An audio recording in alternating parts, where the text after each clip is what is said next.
16 na obispo at pari sa Bicol Region nagpagalingan sa pagluluto sa Naga City, Camarines Sur. Narito ang report. Maliban sa malalaking religious activity, ang Peña Francia Festival din ang panahon na nagtitipon-tipon ang mga pari, bishop at archbishop ng Bicol Region. Ito rin ang pagkakataon ng Union of Bicol Clergy para magkaroon ng iba't ibang aktibidad gaya ng sports fest. At syempre, hindi mawawala ang Obispo Cook-Off. Ngayong taon nakasentro ang patagisan sa pagluluto gamit ang main ingredient na natong o dahon ng gabi. Sapagkat itong pagtitipon-tipon ng mga kaparian ay para paigtingin at papalakasin, palalimin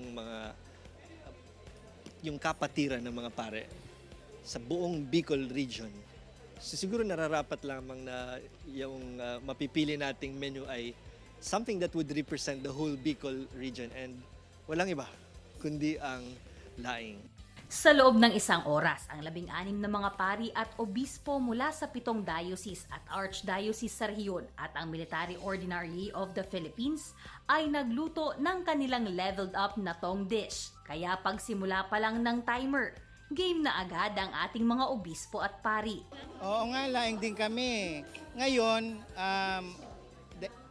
surprise.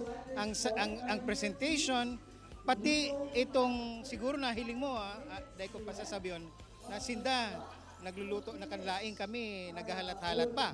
Ang Diocese of Legazpi, ang pagputok daw ng Bulkang Mayon ang naging inspirasyon sa kanilang natong pasta. This dish will remind people of, una, how sweet the volcano can be.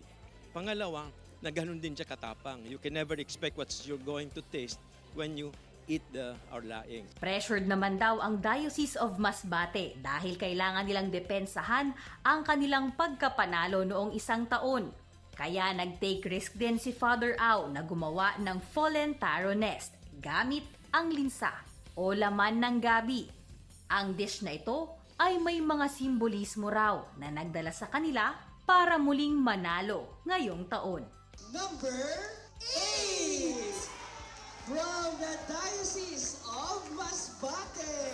Yung mga itlog symbolizes the clergy of the Bicol region, and then yung nest, siya yung where we are being nurtured, and I think that is the manto of Ina. Dahil sa mga ganitong pagtitipon isang beses sa isang taon, umaasa ang simbahan na mas mapapalakas pa ang kanilang brotherhood o samahan para mas masuportahan pa nila ang bawat isa.